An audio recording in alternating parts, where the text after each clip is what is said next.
Welcome to দিশার exam guide. প্রিয় প্রাক প্রাথমিক শ্রেণীর পরীক্ষার্থী বন্ধুরা, তোমাদের জন্য এই ভিডিওটিতে আমি আলোচনা করতে চলেছি প্রাক প্রাথমিক শ্রেণীর প্রথম পর্যায়ক্রমিক মূল্যায়নপত্র 2024 গণিত বিষয়ের প্রশ্নপত্র সম্পূর্ণ সমাধান সহ। পূর্ণমান 10, সময় 20 মিনিট। পরীক্ষার্থীর নাম অর্থাৎ পরীক্ষার্থী বন্ধুরা এখানে তোমরা তোমাদের নাম লিখবে, ক্রমিক সংখ্যা এখানে তোমরা তোমাদের রোল নাম্বার, বিদ্যালয়ের নাম এখানে তোমরা তোমাদের স্কুলের নাম বা বিদ্যালয়ের নাম লিখবে।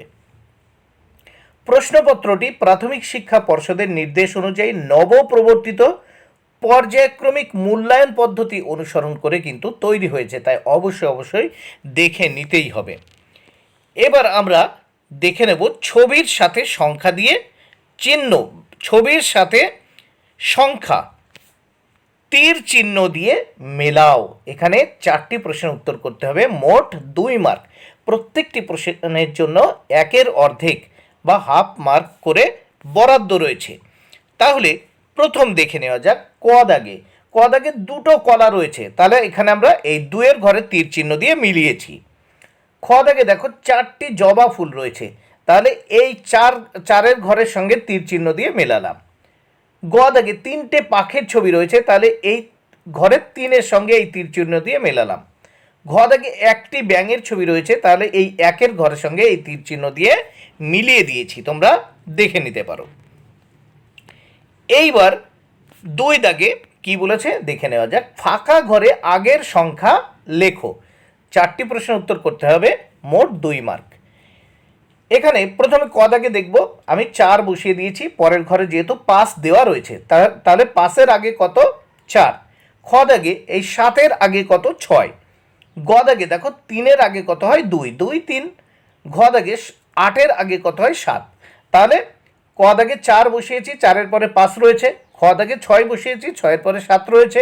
গ দাগে 2 বসিয়েছি, 2-এর পরে যেহেতু 3 রয়েছে। ঘ দাগে 7 বসিয়েছি, যেহেতু 7-এর পরে 8 রয়েছে। এবার আমরা পরের পাতায় দেখে নেব প্রশ্নপত্র। 3 দাগে কি বলেছে দেখে নেওয়া যাক, ফাঁকা ঘরে পরের সংখ্যা লেখো। তাহলে এখানে পরের সংখ্যা লিখতে হবে, মোট 2 মার্ক বরাদ্দ রয়েছে, প্রত্যেকটি প্রশ্নের জন্য 1-এর অর্ধেক বা হাফ করে বরাদ্দ। 4টি প্রশ্নের উত্তর করতে হবে।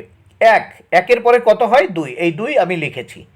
খ দাগে 3-এর পরে কত হয় 4, এই 4টি আমি লিখে দিয়েছি। গ 8-এর পরে কত হয় এই 9 লিখে দিয়েছি। ঘ দাগে 5-এর পরে কত হয় 6, এই 6 লিখে দিয়েছি। নেক্সট আমরা দেখব 4 দাগে ফাঁকা ঘরে মাঝের সংখ্যা লেখো।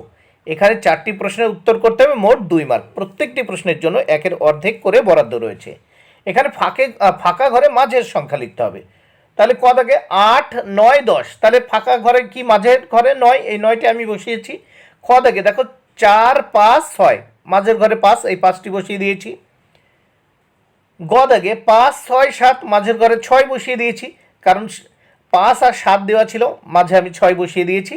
ঘ দাগে 2, 3, 4, এই 3 আমি বসিয়ে দিয়েছি, তাহলে 2-এর পরে 3 হবে, এখানে 3। নেক্সট আমরা দেখব 5 দাগে কি বলেছে দেখে নেওয়া যাক, নিচের ফাঁকা ঘরে দাড়ি টেনে সংখ্যা চিহ্নিত করো।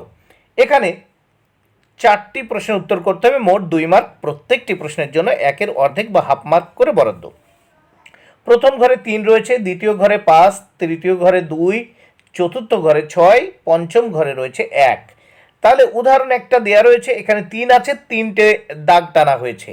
এবার দেখো 5 আছে, আমি 5টি দাগ টেনেছি, 1, 2, 3, 4, 5।